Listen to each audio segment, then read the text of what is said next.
नमस्कार दोस्तों, आज हम फिर बीए बीएड थर्ड ईयर जो है उसमें लास्ट क्लास तक हमने ऑस्ट्रेलिया महाद्वीप के सामान्य जानकारी के बारे में अध्ययन किया था। उपांत सागर देख लिए थे, राजनीतिक जो स्टडी थी वो कर ली थी, उससे पहले जो परिचय जो था इंट्रोडक्टरी जो पार्ट था वो ले लिया था। आज हम इसी श्रृंखला में ऑस्ट्रेलिया जो महाद्वीप है उसका भौतिक विभाजन पढ़ने जा रहे हैं। ये पूरा जो भाग है, इस पूरे भाग पर कौन कौन से पठार हैं, कौन कौन सी नदियां हैं, कौन कौन सी पर्वत श्रृंखलाएं हैं, कौन कौन सी झीलें हैं, उनको लेकर के जो भौतिक प्रदेश जो हैं उनको पढ़ने जा रहे हैं। सबसे पहले तो देखिए ऑस्ट्रेलिया का जो भौतिक प्रदेश है उसे कितने भागों में बांटा गया है उसकी हम बात करेंगे। तो इसको मुख्य तो 3 भागों में बांटा गया है। 3 भागों में बांटा गया है। एक जो भाग है वो तो क्या है, पूर्वी उच्च भूमि प्रदेश। पूर्वी, ये फर्स्ट जो पार्ट है पूर्वी उच्च भूमि प्रदेश।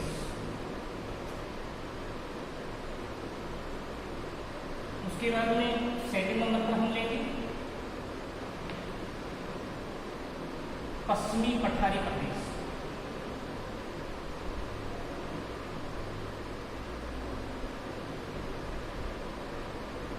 थर्ड नंबर पर हम लेंगे मध्यवर्ती निम्न भूमि प्रदेश।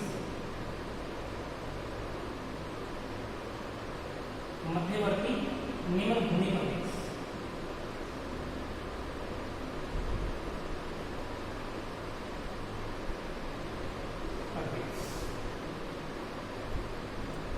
मध्यवर्ती जो निम्न भूमि प्रदेश है इसको भी 2 भागों में बांटा गया है। एक तो आंतरिक मैदान और एक तटीय मैदान। आंतरिक मैदान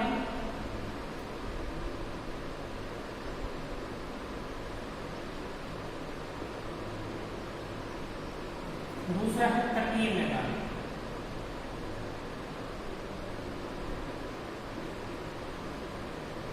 ये सेकंड पार्ट हो गया, ये फर्स्ट पार्ट हो गया। हमने क्या बात की, पूर्वी उच्च भूमि प्रदेश। ऑस्ट्रेलिया जो है मुख्यतः ऑस्ट्रेलिया को भौतिक प्रदेशों का या जो अध्ययन हम कर रहे हैं, भौतिक विभाग जो हम देख रहे हैं उनमें ये तो पूर्वी उच्च भूमि प्रदेश है जो मुख्यतः पर्वतीय भाग होंगे। पर्वत, ये पर्वतीय भाग है। यहाँ पे पठारी भाग है और जो पठारी भाग ऑस्ट्रेलिया में पाया जाता है उसमें मुख्यतः ऑस्ट्रेलिया में पाए जाने वाले जो डेजर्ट है, मरुस्थल है, उनको हम पढ़ेंगे। ये पूरी तरह से पठारी भाग है। उसके बाद में निम्न भूमि प्रदेश जो भाग है मध्यवर्ती भाग में, वो आंतरिक मैदान और तटीय मैदान के अंतर्गत आता है। ठीक है, अब यहाँ पे हम छोटा सा एक चीज और कर लें कि कितनी प्रतिशत इनके अंतर्गत आती है। तो पूर्वी उच्च भूमि प्रदेश में या यूँ कहें पर्वतीय जो भाग है ऑस्ट्रेलिया में पाए जाने वाले जो पर्वत है उनका अगर हम क्षेत्रफल के अनुसार अगर उनका प्रतिशत देखते हैं तो 6 इसको ध्यान कर लेंगे आप, 6.5% भाग है। पूर्वी उच्च भूमि प्रदेश का विस्तार कितने प्रतिशत भाग पर है, 6.5% भाग पर। उसके बाद में पठारी जो प्रदेश है उसका 54% भाग का। सर्वाधिक विस्तार कौन से भाग का है, पठारी भाग का, 54% भाग का। ठीक है, उसके बाद में हम बात कर रहे हैं मध्यवर्ती निम्न भूमि प्रदेश। जो मुख्यतः जो ऑस्ट्रेलिया में प्रवाहित होने वाली जो नदियां हैं उनसे निर्मित जो मैदान है वो आंतरिक भाग के रूप में है। आंतरिक भाग का जो प्रतिशत है वो है 23.5% भाग पर आंतरिक मैदानों का विस्तार है।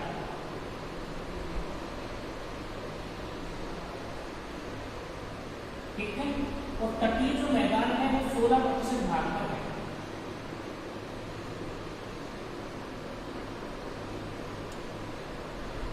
एक तो ये चीज आपको ध्यान करनी है। पूर्वी उच्च भूमि प्रदेश जो आपको ये दिखाई दे रहा है, ये वाला भाग, ये वाला जो भाग आपको दिखाई दे रहा है, ये वाला, ये क्या है, पूर्वी उच्च भूमि प्रदेश है ये वाला। ठीक है, जो कितने प्रतिशत भाग पर है, 6.5% भाग पर। पश्चिमी पठारी जो प्रदेश है वो 54% भाग पर है। पश्चिमी पठारी प्रदेश ये वाला जो भाग है, ये पठारी प्रदेश है जो सर्वाधिक भाग पर है, कितने प्रतिशत, 54% भाग पर। उसके बाद में जो मध्यवर्ती निम्न भूमि प्रदेश है उसको हमने दो भागों में बांटा, आंतरिक मैदान और तटीय मैदान। अब आंतरिक जो मैदान है, आंतरिक मैदानों वाला भाग तो ये है, ये वाला भाग है आंतरिक मैदानों वाला भाग ये, ठीक है। तो ये आंतरिक मैदानों वाला जो भाग है 23.5% भाग पर है, जबकि तटीय जो मैदान है वो 16% भाग पर क्या है, तटीय मैदान है। आपको ये डॉट डॉट के रूप में ऑस्ट्रेलिया के तटीय भागों में इस प्रकार से जो आपको डॉट डॉट के रूप में दिखाई दे रहा है, तटीय मैदान है जो संपूर्ण ऑस्ट्रेलिया में तटों के सहारे पाए जाते हैं। संपूर्ण ऑस्ट्रेलिया में ये तटीय मैदान है 16% भाग का। तो अब सबसे पहले तो हम क्या करेंगे, यहाँ पे संकेत बना देते हैं। संकेत बना देंगे उससे क्या होगा, आपको डायग्राम बिल्कुल ऐसा का ऐसा ही बनाना है।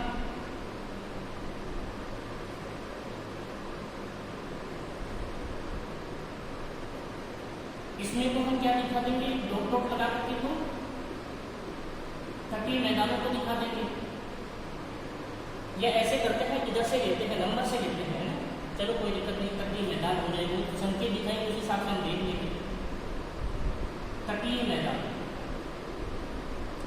उसके बाद में ये वाला दिखा देंगे इस प्रकार से, ये है आंतरिक मैदान,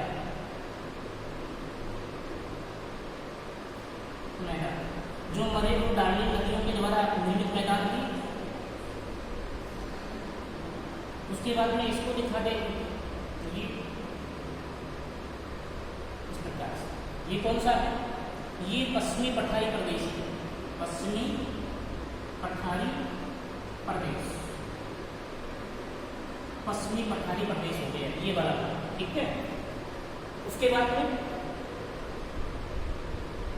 ये वाला भाग है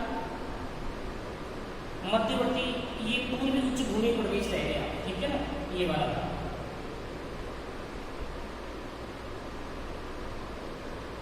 अच्छा इसे भी दिखाएंगे कैसे, ये है इस प्रकार से, ये है पूर्वी उच्च भूमि प्रदेश, पूर्वी उच्च भूमि प्रदेश जो मुख्यतः मैदान है। इस प्रकार से ये डायग्राम आप ऐसा कैसा बना लेंगे। अब आज हम बात करेंगे किसकी, पूर्वी उच्च भूमि प्रदेश की हम बात करने वाले हैं, इसको लेकर के हम बात करेंगे। फर्स्ट पार्ट पढ़ेंगे हम फिजिकल का, जो भौतिक प्रदेश है ऑस्ट्रेलिया के, उनमें हम ये वाला भाग पढ़ने जा रहे हैं, कौन सा, पूर्वी उच्च भूमि प्रदेश। देखिए एक चीज में, जब पूर्वी उच्च भूमि प्रदेश की हम बात कर रहे हैं, जिसके अंतर्गत हम पढ़ने वाले क्या है, पर्वत पढ़ने वाले हैं।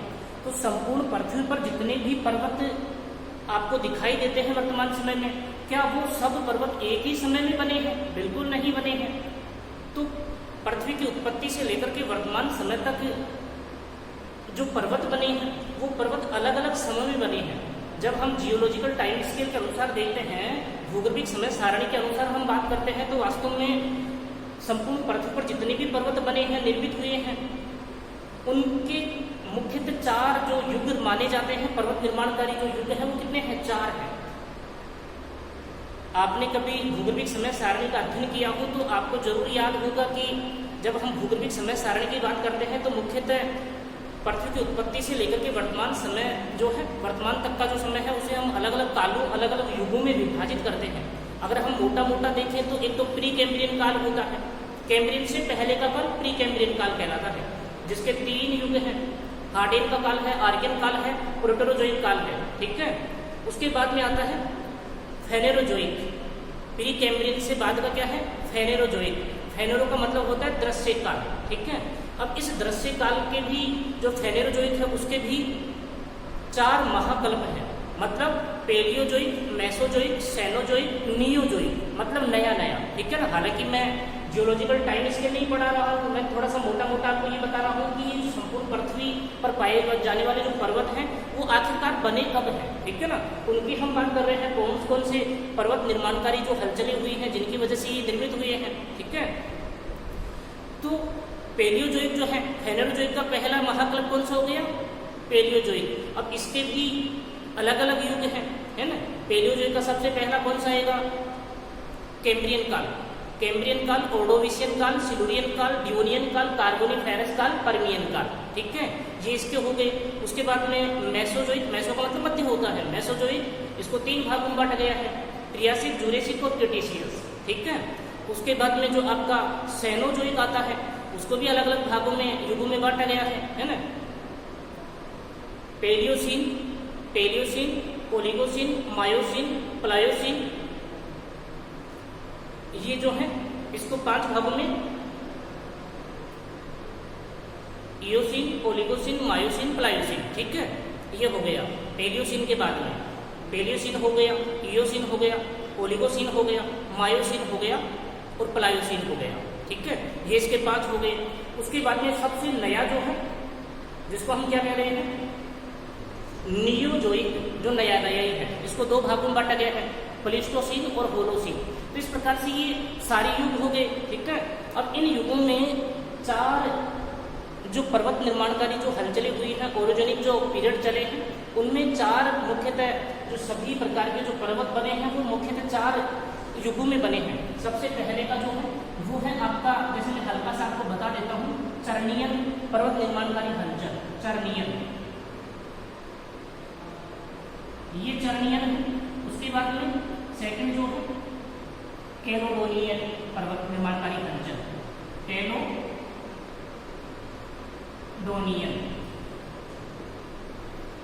कैलोडोनियन, ठीक है। उसके बाद में थर्ड जो है वो है हर्सिनियन,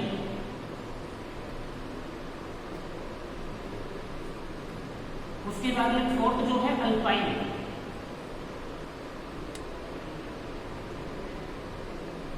ये 4 हलचलें हुई हैं।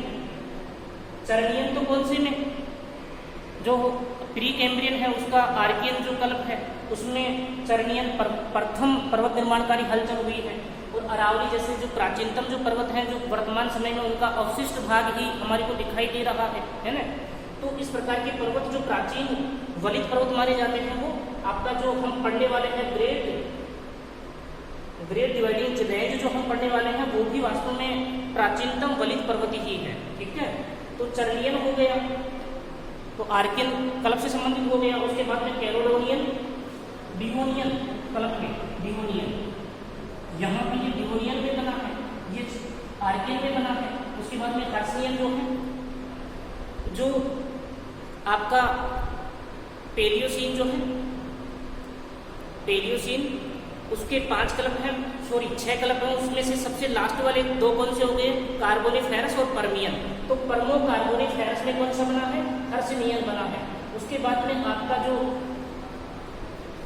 सेनोजोइक जो है, जिसको कैनोजोइक भी कहते हैं, तो सेनोजोइक से लेकर के प्लीस्टोसीन काल, जो नियोजोइक का प्लीस्टोसीन है, वहां तक आज भी अल्पाइन प्रकार के जो पर्वत जो माने जाते हैं, नवीनतम वलित या मोड़दार जो पर्वत हैं, वो अल्पाइन काल में अभी भी बन रहे हैं। जैसे हिमालय है, राकीज है, एंडीज है ना, एटलस है, ये नवीनतम वलित पर्वत माने जाते हैं, ठीक है। तो भूगोलिक समय सारणी वैसे तो फर्स्ट ईयर में हम जनरली पढ़ाते हैं, तो फर्स्ट ईयर होता है उसमें जनरली हम जियोलॉजिकल टाइम स्केल पढ़ाते हैं, लेकिन मैंने मोटा मोटा बताया। तो आपका जो हम इसको पूर्वी कुछ भूमि प्रदेश के बारे में जो अध्ययन कर रहे हैं, उसमें इस प्रकार से ये इस कल्प में बना हुआ पर्वत माना जाता है। ग्रेट डिवाइडिंग रेंज जो है इस कल्प में बना हुआ पर्वत माना जाता है। देखिए आगे हम बात करते हैं, आज हम किसको ले रहे हैं, पूर्वी उच्च भूमि प्रदेश को ले रहे हैं। तो इस अन्य भाग में भी इनको हम मिटा देते हैं।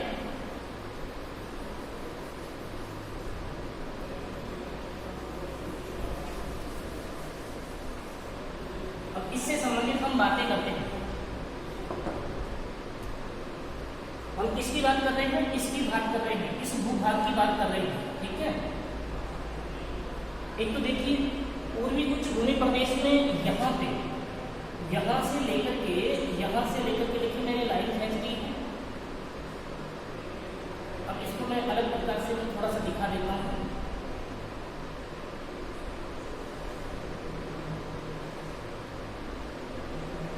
ये देखिए मैंने लाइन खींच दी, ये आपकी ग्रेट डिवाइडिंग रेंज है, क्या है? ग्रेट डिवाइडिंग रेंज, मतलब पूर्वी उच्च भूमि प्रदेश को आप दूसरा नाम क्या दे सकते हैं? Great dividing range. Great dividing range, range का मतलब होता है श्रेणी, ठीक है। इसको दूसरा नाम जो है ग्रेट डिवाइडिंग रेंज, ग्रेट का मतलब महान हो गया, डिवाइडिंग का मतलब विभाजक हो गया, और रेंज का मतलब श्रेणी हो गया। तो इसको ग्रेट डिवाइडिंग रेंज, तो यहाँ से ये प्रारंभ होती है और यहाँ तक चलती है ना। तो एक तो इसकी चौड़ाई कितनी है, इस पर्वत श्रृंखला की चौड़ाई की बात करते हैं, औसत चौड़ाई, औसत चौड़ाई को लेकर की बात करते हैं। औसत चौड़ाई कितनी है इसकी? 163 किलोमीटर है, ठीक है। औसत ऊंचाई कितनी है? इस पर्वत श्रेणी की औसत ऊंचाई, औसत ऊंचाई 1500 मीटर, ठीक है। उसके बाद में ये ब्लॉक माउंटेन पर्वत की श्रेणी मानी जाती है। Block mountain, block mountain, block mountain का मतलब भ्रंशोद पर्वत है। ये भ्रंश, जब जो परतदार चट्टानें होती हैं उनमें वलन पड़ता है तो वो मुड़ती है, और मुड़ने के बाद में मोड़दार पर्वत हम इसको कह सकते हैं ब्लॉक माउंटेन है, मतलब भ्रंशोद पर्वत है। उस परतदार जो चट्टानें होती हैं उनमें भ्रंश पड़ने के उपरांत इसकी उत्पत्ति मानी जाती है, ठीक है। तो ये ब्लॉक माउंटेन हो गया, भ्रंशोद पर्वत हो गया। उसके बाद में इस पर्वत का जो पूर्वी भाग है वो एक कगार के रूप में है, पूर्वी भाग कगार के रूप में है, एस्कार्पमेंट बोलते हैं कगार को। जैसे हमारा भारत का जो पश्चिमी भाग है वो कगार के रूप में है, उसी प्रकार से ये भी एक कगार के रूप में है, ठीक है, पूर्वी भाग। उसके बाद में इस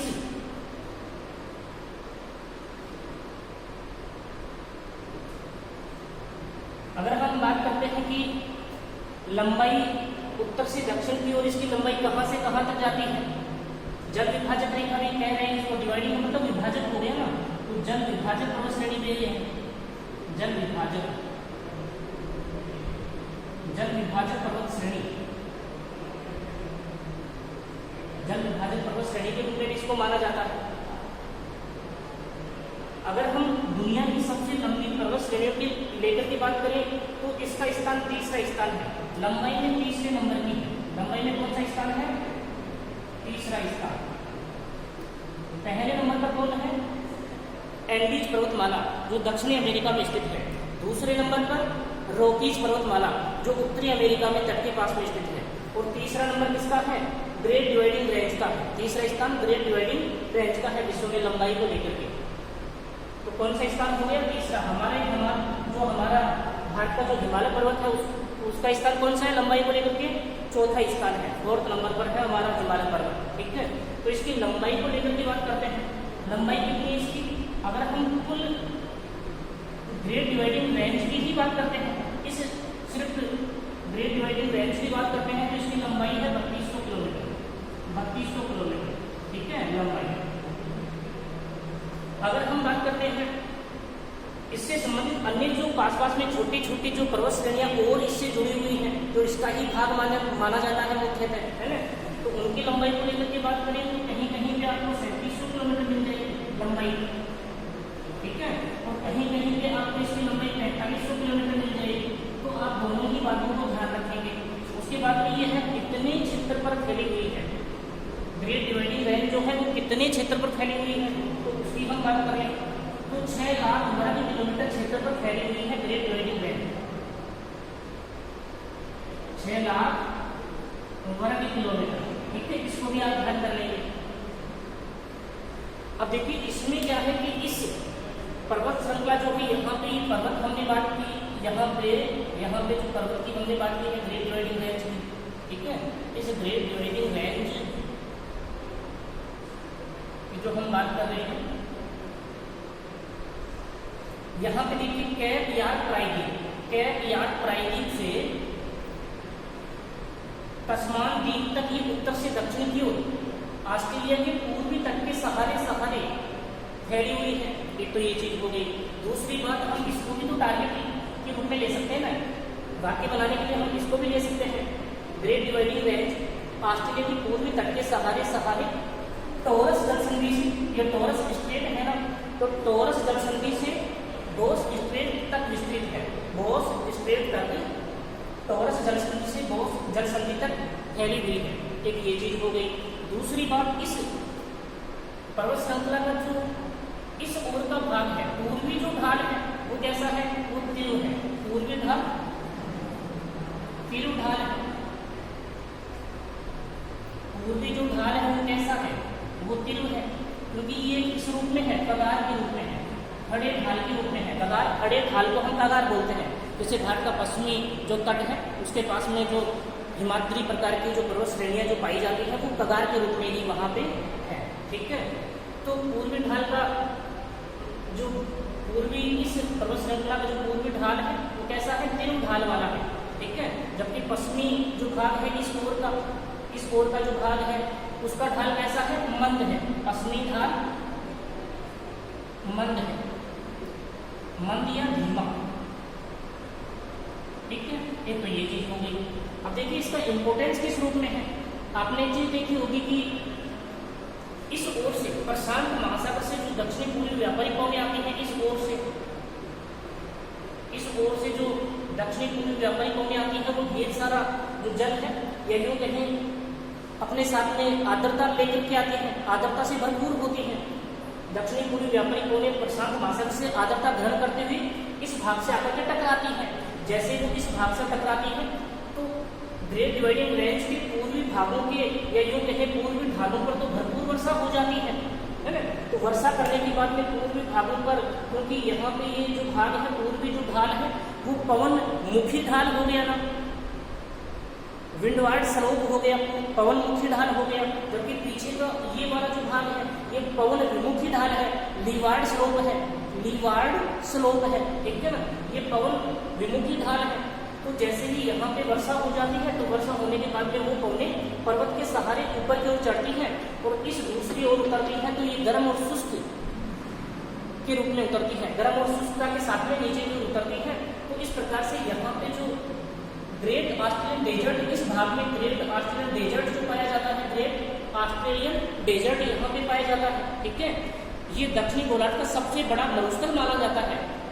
ऑस्ट्रेलिया महाद्वीप का 2/3 भाग मरुस्थलीय भूमि के रूप में है। ठीक है ना, तो यहाँ पे देखिए अगर हम बात करें, यहाँ पे ग्रेट विक्टोरिया मरुस्थल है ना, उसके बाद में यहाँ पे गिब्सन का मरुस्थल है, उसके बाद में यहाँ पे ग्रेट सैंडी मरुस्थल है, यहाँ पे तलामी मरुस्थल है, उसके बाद में यहाँ पे सिम्पसन मरुस्थल है, यहाँ पे स्टुअर्ट मरुस्थल है ना। तो इस प्रकार से ये पूरा मरुस्थलीय भाग है। तो इस मरुस्थल की उत्पत्ति के लिए किसको उत्तरदायी माना जाता है, इस मरुस्थल की उत्पत्ति के लिए इस पर्वत श्रृंखला को उत्तरदायी माना जाता है, क्योंकि आर्द्रता वाली जो हवाएं होती हैं वो इस पर्वत से टकराती हैं और टकराने के बाद में इस पूर्वी ढाल पर ही भरपूर वर्षा कर देती है और दूसरी ओर तो वो गर्म और शुष्क पवनों के रूप में ही पहुंच पाती है। तो ये वाला जो पश्चिमी मरुस्थलीय जो भाग है ये वृष्टि छाया प्रदेश के रूप में शुष्क रह जाता है, वृष्टि छाया प्रदेश के रूप में शुष्क रह जाता है। एक तो ये हमने बात की। ठीक है ना, तो जब भी देखिए आपके जो एग्जाम में जो पेपर आता है उसमें सेंट्रेट तरीके से कोई एक प्रदेश का अध्ययन नहीं पूछेगा, वो डायरेक्ट ये बोलेगा कि ऑस्ट्रेलिया महाद्वीप को भौतिक प्रदेशों में विभाजित कीजिए। ठीक है ना, तो वहां पे आपको कुछ पूर्वी उच्च भूमि प्रदेश भी पढ़ना पड़ेगा, है ना, मध्यवर्ती निम्न भूमि प्रदेश भी पढ़ना पड़ेगा और उसके बाद में पश्चिमी पठारी जो भाग है वो भी पढ़ना पड़ेगा। ये पूरा डायग्राम बनाना पड़ेगा और यहाँ पे ये संकेत भी आपको दिखाने पड़ेंगे कि क्या है संकेत।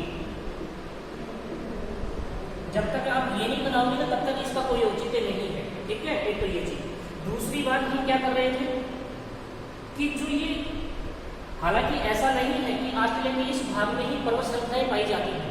ठीक है ना, इस भाग में पर्वत श्रृंखलाएं नहीं पाई जाती हैं, यहाँ भी कुछ पर्वत श्रृंखलाएं हैं, इस भाग में भी 2-3 पर्वत श्रृंखलाएं हैं, यहाँ भी 2-3 पर्वत श्रृंखलाएं हैं, यहाँ भी 2-3 पर्वत श्रृंखलाएं हैं और यहाँ भी पर्वत श्रृंखलाएं हैं। ठीक है ना, तो ऑस्ट्रेलिया की कहीं कहीं पे यहाँ पे पर्वत श्रृंखलाएं भी हैं। आप मानचित्र में देखोगे तो आपको एक एक पर्वत श्रृंखला के बारे में जानकारी मिलेगी। अभी हम बात करेंगे इनकी। ठीक है, उससे पहले हम ये बात कर लें कि ये जो पर्वत श्रृंखला है ग्रेट डिवाइडिंग रेंज जो है इसको मुख्यतः 5 भागों में बांटा गया है। कितने भागों में बांटा गया है?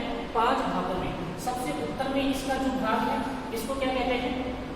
वेलेन फेयर रेंज कहते हैं। वेलेन देखिए इनको मैं मिटा देता हूँ, फिर हम बात करते हैं।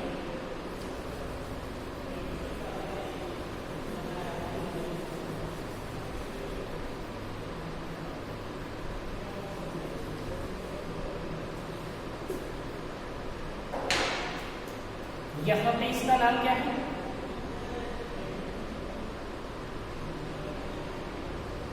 रेंज, जिसको ग्रेड डिवाइडिंग रेंज भी बोल देते हैं। जिसको क्या बोल देते हैं? ग्रेड डिवाइडिंग रेंज भी बोल देते हैं। ठीक है, कैप यार्ड प्राइजिंग से इसका जो विस्तार है वो कहाँ तक है? डाउन्स विले तक है। कैप यार्ड प्राइजिंग से इसका विस्तार डाउन्स विले, यहाँ पे विस्तार है डाउन्स विले, वहां तक इसका विस्तार है। ठीक है ना। और इस ग्रेट डिवाइडिंग रेंज से ही ऑस्ट्रेलिया की जो सबसे लंबी नदी है, कौन सी नदी है ऑस्ट्रेलिया की सबसे लंबी? वैसे तो मरे नदी है। कौन सी नदी है? मरे नदी, जिसको मुर्रे नदी भी कहते हैं। मुर्रे नदी भी या मरे नदी भी कहते हैं। मरे,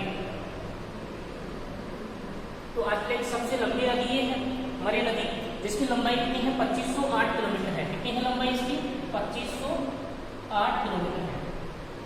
2508 किलोमीटर इसकी लंबाई है, मरे नदी की लंबाई। जबकि इसकी जो प्रमुख सहायक नदी है वो कौन सी है? डार्विन नदी या डार्विन नदी, जिसको हम डार्लिंग नदी भी कहते हैं। क्या कहते हैं? डार्लिंग नदी। डार्लिंग नदी, इसकी लंबाई कितनी है? 1472 किलोमीटर। 1472 किलोमीटर। अफवाह तंत्र को हम अलग वीडियो में लेंगे, तो आप चिंता नहीं करें।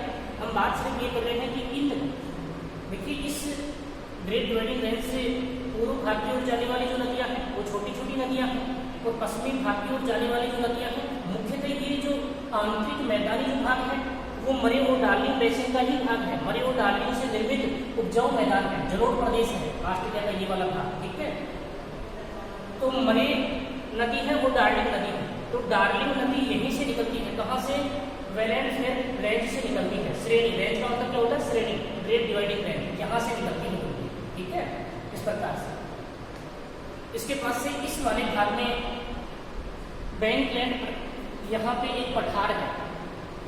ठीक है, बैंकलैंड पठार, वहां से फिटज राय, जो लास्ट क्लास में हमने बात की थी, फिटज राय जो मकर रेखा को 4 बार काटती है, वो नदी भी यहाँ पे निकलती है। हालांकि अफवाह तंत्र में इनको हम लेंगे। तो एक तो वेलेंस रेंज हो गई, एक नंबर 5 भागों में बांटते हैं ग्रेट डिवाइडिंग रेंज को।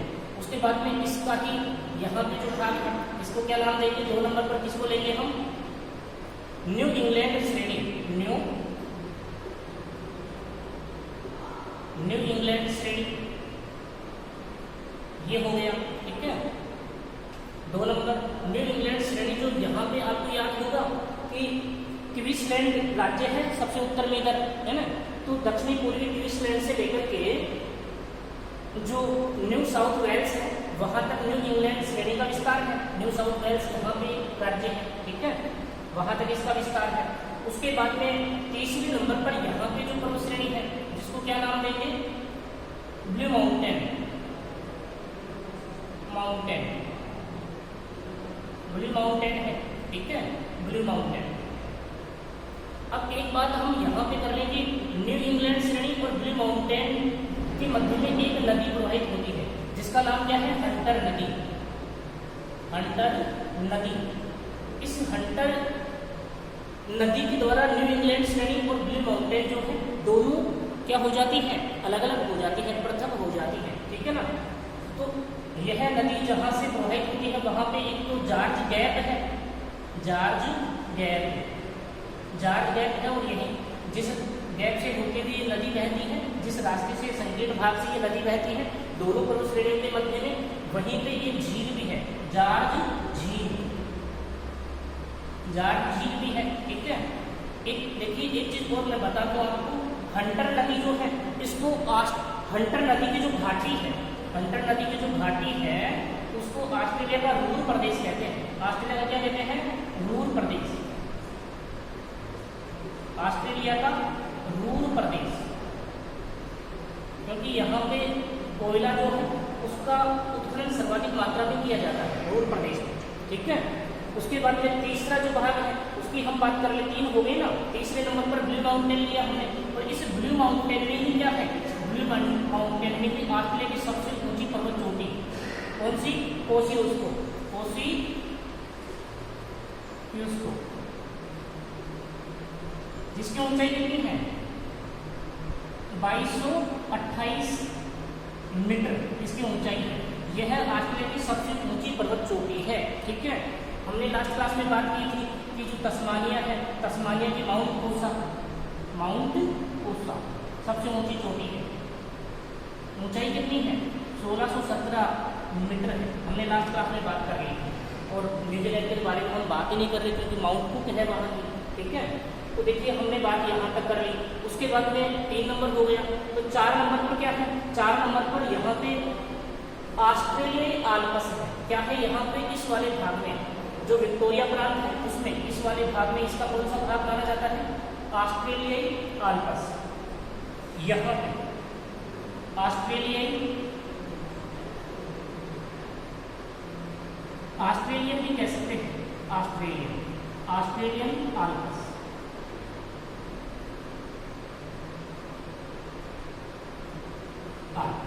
ठीक है, ऑस्ट्रेलियन आल्प्स यहाँ पे स्थित है। और इस ऑस्ट्रेलियन आल्प्स से कौन सी नदी निकलती है, यहाँ से तो वेरेन जो रहते हैं जिसको हम ग्रेट डिवाइडिंग रेंज कह रहे हैं, वहां से कौन सी नदी निकल रही है डार्लिंग नदी निकल रही है। जबकि और ये आपकी जो स्पेंसर की खाड़ी है, यहाँ पे स्पेंसर की खाड़ी में गिरती है दोनों नदियाँ। ठीक है, और ये पूरा जो भाग है मध्यवर्ती मिनिमल भूमि प्रदेश है। ठीक है, ये वाला भाग जिससे इन दोनों नदियों का जो दोआब क्षेत्र होता है उसको रेवे रेना कहते हैं। क्या कहते हैं, रेवे रेना।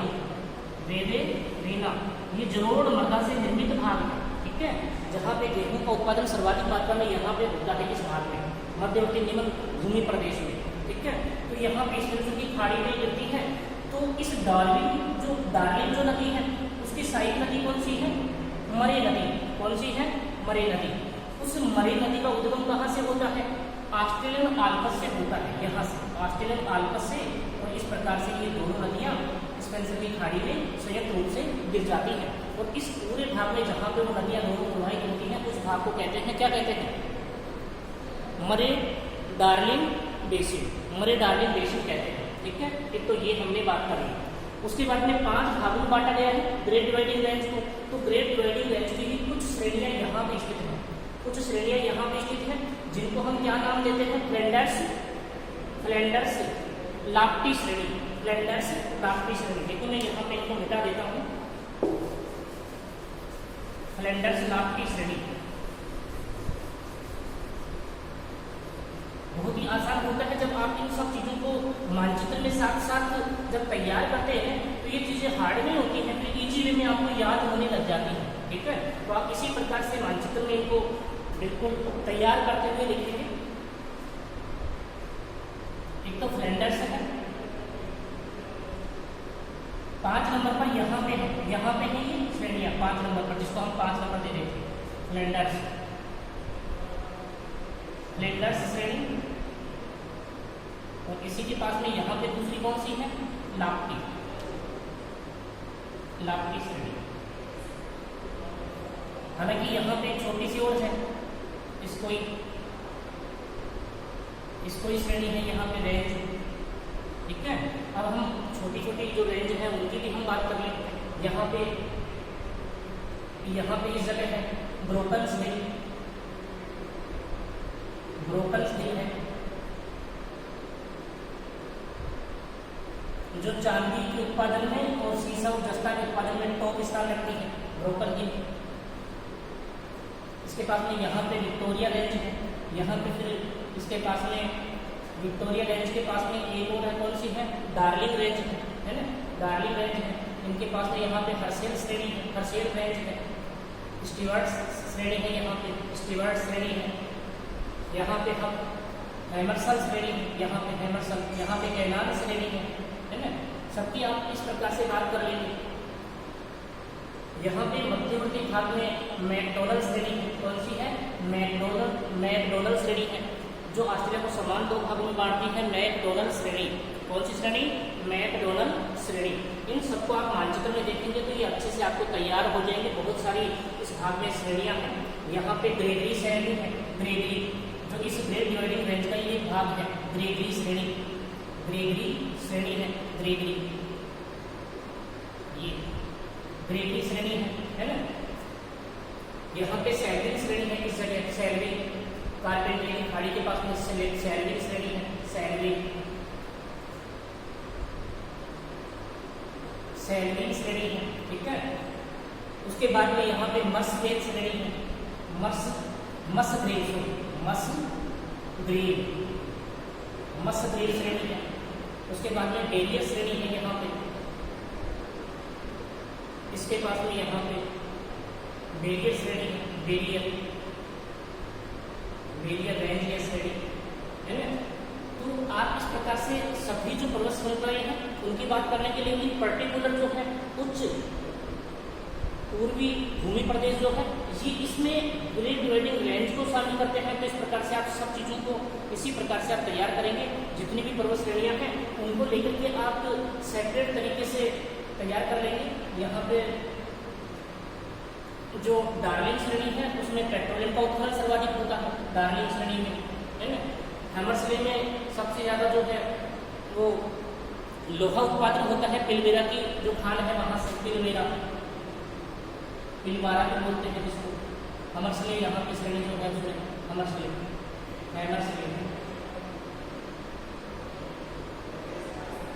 श्रेणी श्रेणी से रेंज है ना। यहाँ पे पिलमेरा खान है वहाँ से लोहा का उत्पादन सर्वाधिक मात्रा में होता है।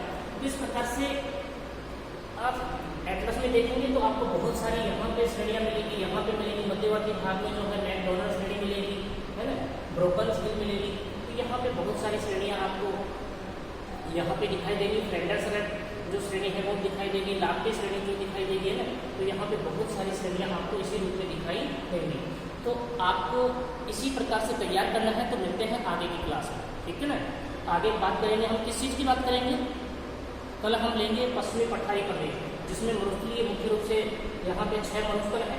और इन 6 मरुस्थलीय भाग को ही क्या कहते हैं, ऑस्ट्रेलिया का जो 46% भाग है, कितना प्रतिशत, 46% प्राचीनतम भूखंड से निर्मित है, मतलब पठारी संरचना वाला भाग है। कितना प्रतिशत, 46%। इस भाग की बात कर रहे हैं, ठीक है ना, जो दक्षिणी गोलार्ध का सबसे बड़ा मरुस्थलीय भाग है, ठीक है। आगे की बात करते हैं तब।